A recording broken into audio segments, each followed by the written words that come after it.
Ya Pak, saya mau nanya terkait itu investasinya Telkom di Goto itu Pak. Itu kan kemarin di laporan keuangannya juga tertulis kalau ada beban kerugian yang belum terrealisasi ya Pak. Terus penjelasannya kan karena investasi jangka panjang di Goto akhirnya terus ada kerugian sebesar 3.064 miliar rupiah. Nah itu dampaknya seberapa besar ya Pak untuk sahamnya Telkomsel sendiri gitu Pak? Saya jawab ya, Pak ya. Iya Pak. Kita sambil lihat dulu deh laporan keuangannya dari Telkom itu sendiri.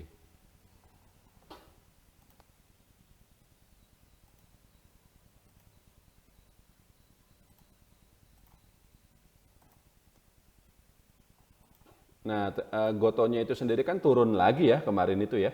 Tinggal 200 perak atau berapa lah, dan memang ya gimana ngarepin dia naik coba.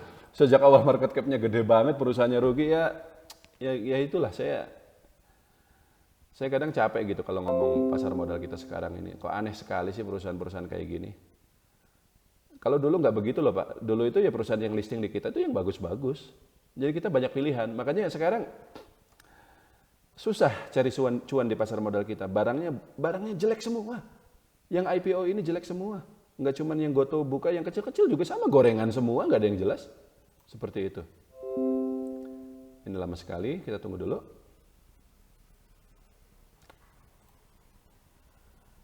Oke, tapi kelamaan lah. Kita langsung ke intinya aja ya. Jadi gini, ya. Telkom ini sebenarnya secara prospek kinerja itu dari awal juga saya selalu bilang ya. Saya pernah nulis juga di teguhhidayat.com, analisa lengkapnya, sangat menarik, sangat bagus. Karena apa? Karena dia perusahaan teknologi, dan dia perusahaan teknologi yang berbeda dengan perusahaan teknologi macam Goto, Bukalapak, dan lain-lain yang disebut startup itu.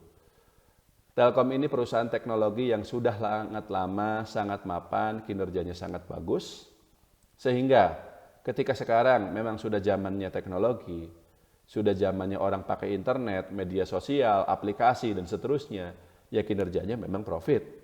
Dan memang kalau misalnya kita tidak menghitung kerugian dari investasinya di Goto ini, Telkom ini kinerjanya sangat bagus loh Pak. Di tahun 2022 ini. Sudah naik sejak tahun 2021 kemarin, 2022 ini naik, dan kedepannya akan terus naik. Kenapa? Pak Hosea dan juga teman-teman yang lain, Anda memperhatikan nggak? Penggunaan kuota internet sekarang ini dari waktu ke waktu terus naik loh. Kalau saya perhatiin ya. Dulu kuota 10 giga sebulan di rumah saya nih, ini cukup. Sekarang minimal 100 giga Pak. Karena apa? Buat nonton Netflix Pak. Buat nonton YouTube, streaming. Ya Piala Dunia itu kalau kita di rumah kita bisa nonton di TV kan. Tapi kalau misalnya kita lagi di mana, nontonnya di mana? Ya streaming, pakai kuota. Nah jadi memang kalau kita bicara internet secara umum, prospeknya sangat menarik. Telkom itu diuntungkan, betul. Makanya waktu kemarin bukan beberapa tahun yang lalu ya. Kita lihat di sini nih. Tahun 2000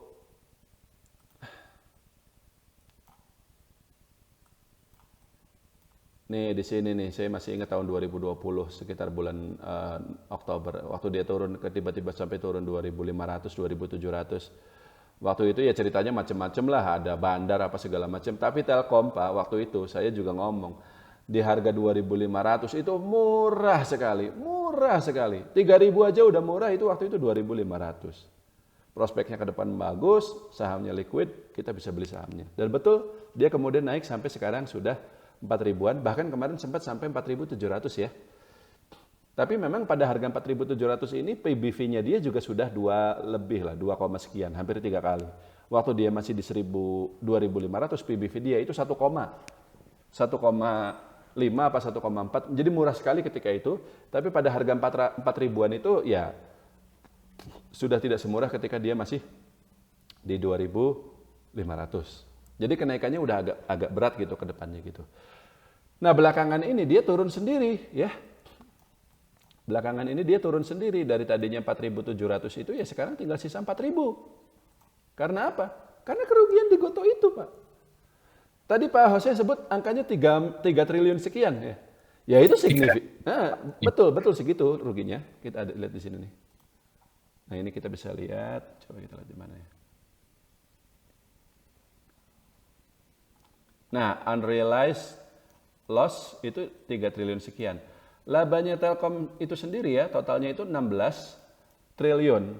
Dan itu karena ada rugi. Sebenarnya kalau misalnya nggak ada rugi 3 triliun itu, labanya dia harusnya dibanding tahun sebelumnya itu masih naik. Tahun sebelumnya 18, sekarang jadi turun 16. Kalau misalnya 3 triliun itu nggak termasuk, harusnya labanya tahun ini kan 19 triliun ya. Jadi masih naik dibanding tahun sebelumnya gitu. Tapi karena ada kerugian 3 triliun itu tadi, ya jadinya turun. Dari 18 triliun menjadi 16 triliun. Investor lihat itu, ya udah sahamnya turun, Pak. Kabar buruknya, ya sekarang gini lah, secara realistisnya kita berharap Goto mau naik ke berapa sih? Nggak akan bisa naik, Pak, kecuali kalau digoreng-goreng lagi gitu loh. Ya jadi kerugian ini bakal ada terus yang 3 triliun itu. Malah kalau besok-besok saham Goto lanjut turun, ya bisa bertambah ruginya. Seperti itu. Jadi nggak menarik untuk saat ini. Telkom nggak menarik. Sebenarnya kalau secara kinerjanya, secara operasional dia masih sangat bagus. Ya, prospek kedepannya itu masih sangat bagus. Dan pada harga 4.000 meskipun dia tidak terlalu murah, tapi juga belum terlalu mahal sebenarnya. Jadi kalau bukan karena Goto itu, Telkom itu harusnya sekarang mungkin sudah di 5 ribuan. Jadi sama seperti kinerja saham-saham perbankan. Perbankan kan naik terus ya. BCA naik, BRI naik. Kenapa? Karena mereka nggak beli saham Goto, Pak. Itu aja sih sebenarnya gitu loh. Karena memang ekonomi sekarang lagi bagus ya, perbankan bagus semua. Tapi gara-gara Goto ini ya. Dan gak cuma Telkom yang kena getahnya di Goto ini. Astra Internasional. Tahu Pak Jose ya? Itu dia punya saham Goto juga. Dan dia rugi juga di situ gitu loh. Nah saya nggak tahu lah, udahlah saya agak bingung ya. Maksudnya kalau kita bicara Goto ini. Kok mau sih perusahaan-perusahaan besar ini investasi di situ gitu ya? Dan sekarang rugi, kok mau gitu mereka tuh? Apa sih yang mereka peroleh itu? Kita nggak ngerti lah. Ya tapi kita investor retail, kita punya pilihan kan? Kita nggak beli saham Goto, dan kalau ada perusahaan beli saham Goto, ya sudah kita tidak beli saham perusahaan tersebut. Berarti Telkom dan Astra untuk saat ini tidak cukup menarik. Tidak cukup menarik. Prospek mereka secara operasional bagus sebenarnya. Tapi karena mereka nyangkut di Goto, labanya jadi turun, ya udah sahamnya juga jadi nggak akan kemana-mana untuk saat ini. Kita nggak tahu nih seberapa lama dan seberapa besar pengaruh dari Goto ini ya, karena kayaknya sih bakal lama sih Pak. Karena memang kata-katanya kan kita bisa lihat di sini ya. Investasi jangka panjang gitu.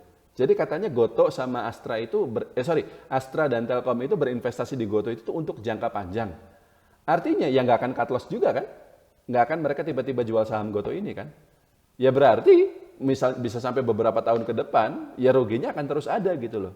Dan itu mengurangi laba bersih kedua perusahaan secara keseluruhan. Jadi sudahlah, Goto, Telkom, Astra untuk saat ini nggak menarik. Cukup Pak Jose ya? Ya, baik Pak. Terima kasih Pak.